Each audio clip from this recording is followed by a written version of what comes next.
morning or good afternoon. Hello. Welcome back to Pugs of the Frozen North. We're going to be continuing on the last couple of pages of chapter 6 today. In this part of the story, we find out the events at the very start of the race. Yesterday, you will have written a diary entry. In your diary entry, you will have been focusing on the important events of the day, not everything. Now, in the next few pages, there are a lot of things that happen and that could be considered important. And you may have guessed, I'm going to be asking you to write in character a diary entry of that section of the day, the beginning of the race. You could be either Shen or Seeker. You're going to write about their day using the skills you learned and practiced yesterday. So let's get in and let's see what happens after the firing pistol. Here we go.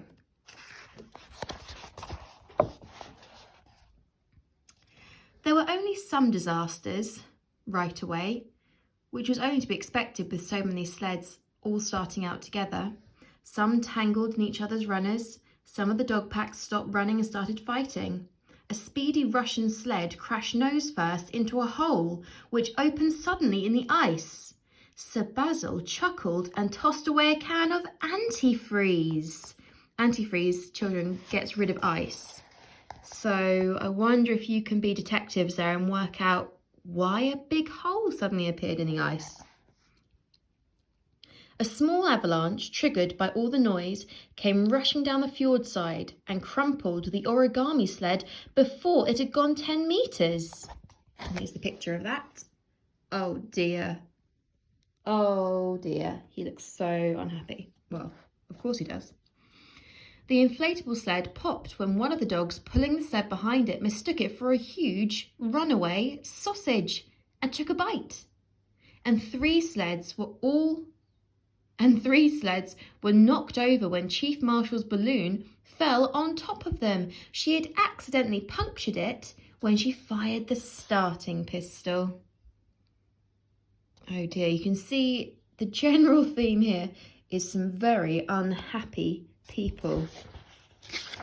Oh my gosh, this is not going well. But the others were away. Shackleton Jones was in the lead with Sir Basil close behind, until Mitzi von Prim took a daring shortcut between two ragged rocks and overtook them both. Helga's polar bears galloped lazily along, not bothering to go too fast yet. And right at the back, pulled by their 66 panting pugs, came Shen and Seeker. Just going to stop there for a second, guys, just to appreciate the writing here. It's really lovely. I love galloped lazily. It's very descriptive of the movement of polar bears. Then we've got ragged rocks and panting pugs. It's no good, shouted Shen, clinging on tight as they left the smooth ice of the fjord and started bounding and bouncing over the snowy ground. They'll be at the top of the world before us, long before us. Maybe not, said Seeker. It's not just about being fast, it's about luck. It will take at least a week to reach the North Pole. All sorts of things will happen on the way. What will you wish for if we get there first? What's your heart desire, Shen? So just here where it says, all sorts of things will happen on the way. Well, we know that because all sorts of things happened at the beginning.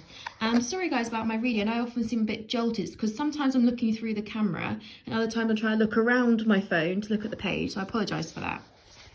So going back to what Shen and Seeker would wish for if they are going to win.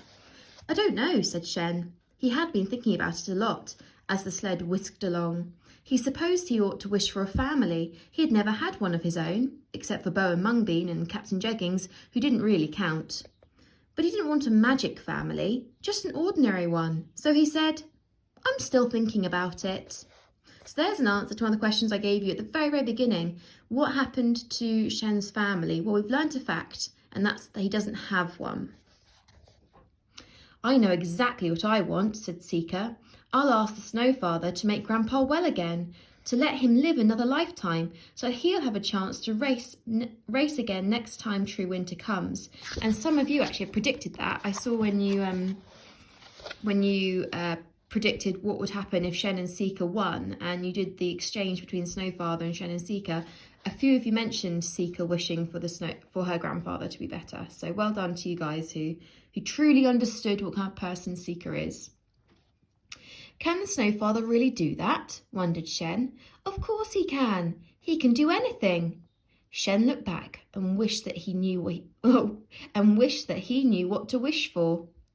He saw that the fjord and the starting line had already fallen far behind. That means they've gone a long way. Zoom went the runners racing over the snow and ice. Ooh, ooh, ooh went the wind whistling around the sled, and the 66 pugs went yip, yip, yip, yip, yip, yip, yip, yip, yip, yip, yip, yip, yip. There they are. I think that's the end of the chapter. Just double check. Yes, the next chapter is chapter 7. So, like I said to you a minute ago, you're going to be writing in character, as Shen or Sika, I don't mind which one, about those first events of the day in a diary style. Now, what I'm looking for is you using I and me. It's pretending that you are the person.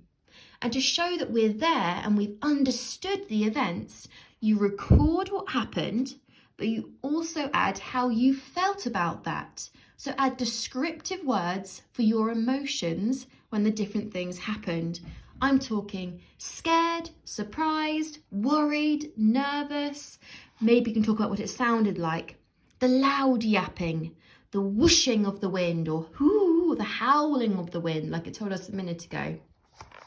So basically, you're retelling, but the diary element makes it with the additional information, so with the emotions, with the descriptions, as if you were there.